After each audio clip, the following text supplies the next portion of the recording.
you're going to play with me whether you like it or not.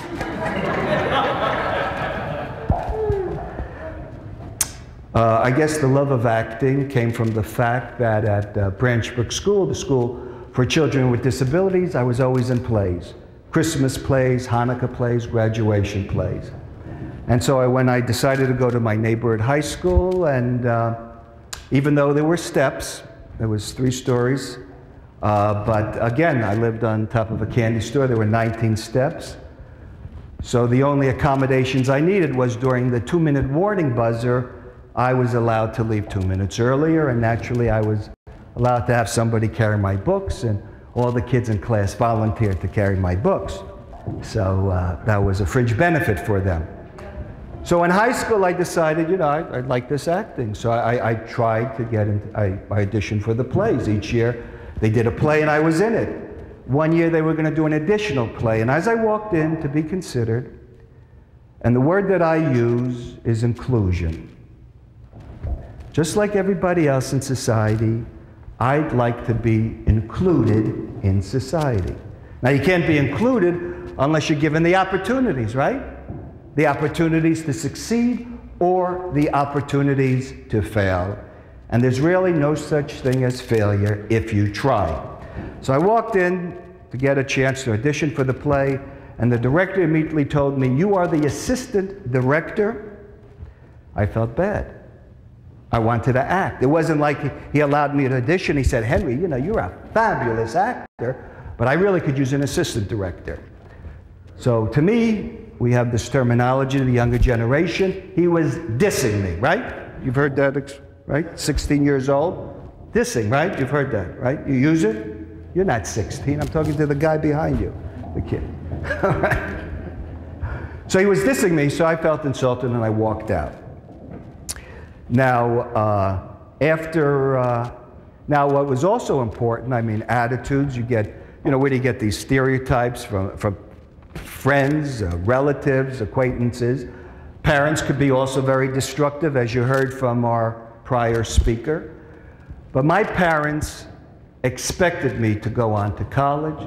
They expected me to be independent. They expected me to drive a car. Because there's this thing, the self-fulfilling prophecy. If you expect someone's not going to be able to achieve, they won't achieve. We all know that, right?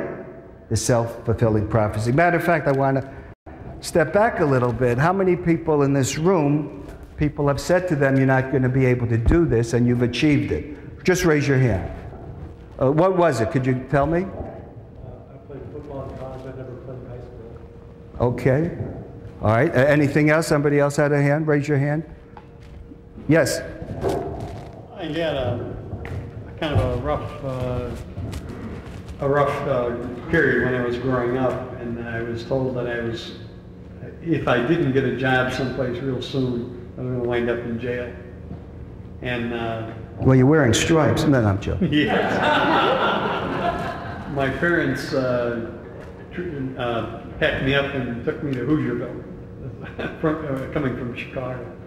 So then things started to straighten out.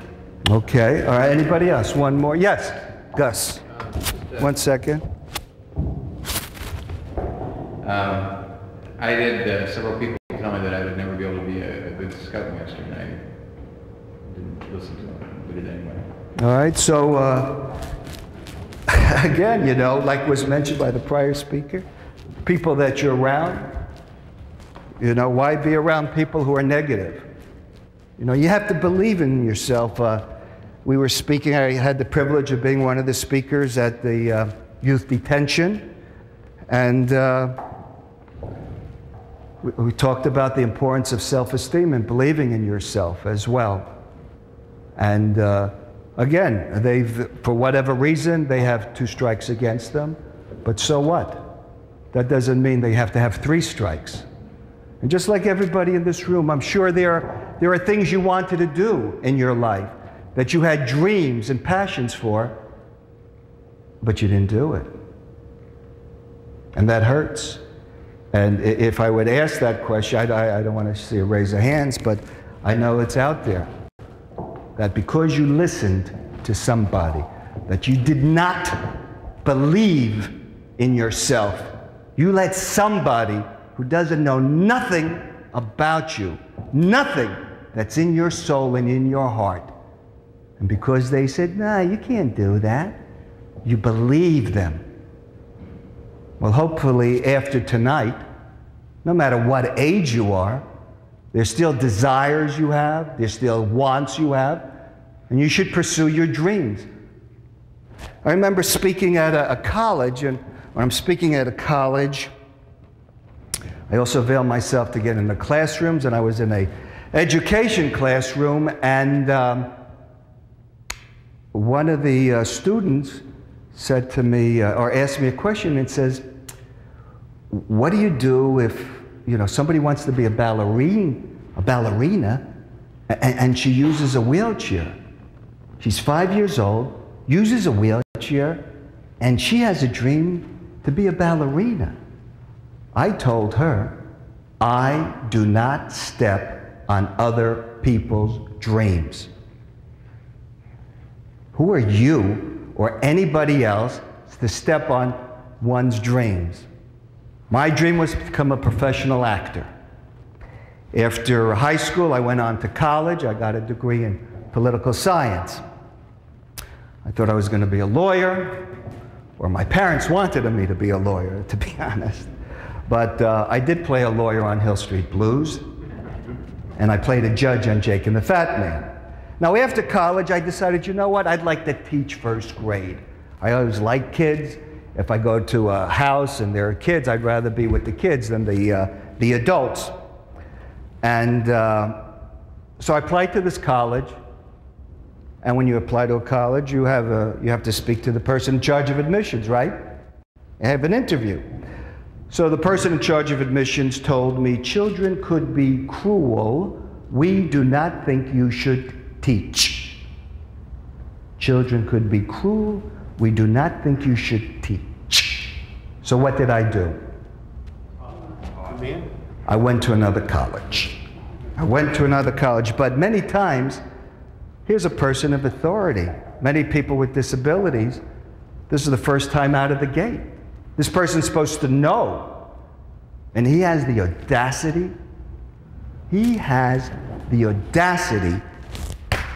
to step on a person's dreams. Who the H is this person? Don't ever let anybody step on your dreams. As you know, attending Napoleon Hill conferences and sessions, you could do anything you want. There's nothing impossible. Nothing.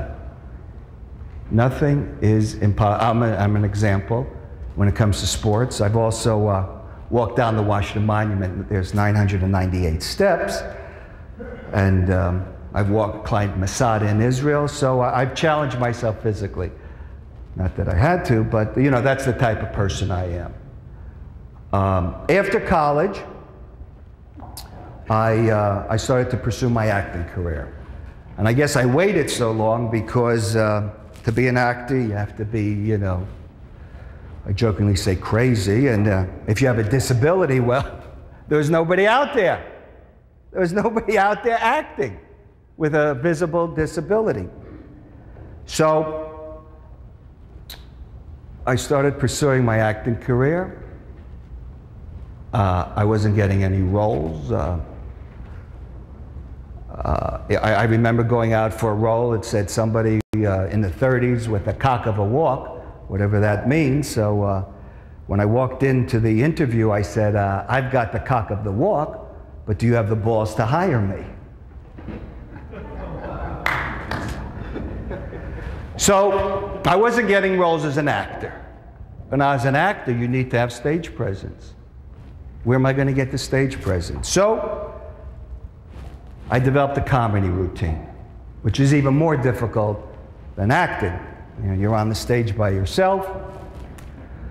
So I would do impersonations. I was known as a stand-up comic who makes fun of standing up. I would introduce myself as the Pope's first miracle.